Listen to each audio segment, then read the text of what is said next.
How are people voting? It no longer makes sense to talk solely about election day.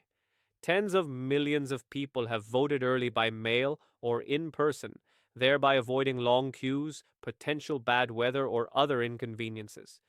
Georgia's first day of early voting shattered records, according to state officials, while an unheard of 97,000 plus voted on day one in Wisconsin. Democrats encouraged people to vote by mail in 2020 to avoid exposure to COVID 19 during the pandemic and fought legal battles to expand absentee voting. Trump, by contrast, falsely claimed that the practice was rife with fraud. It is extremely rare, although Republicans have since changed their messaging and increasingly embraced it. With the exception of Alabama, Mississippi, and New Hampshire, all states give voters the chance to cast a ballot in person at a polling place ahead of Election Day, according to the National Conference of State Legislatures. Most states begin counting those ballots on Election Day, and some require officials to wait until polls are closed to begin counting.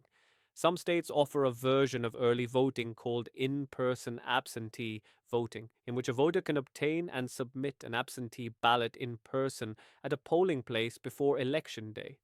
Most states offer some form of absentee voting, in which a voter requests a ballot in advance and returns it by mail. Some offer voters the option of returning absentee ballots to a secure drop box. 8 states practice all mail elections, in which all registered voters receive a ballot in the mail, whether or not they plan to use it.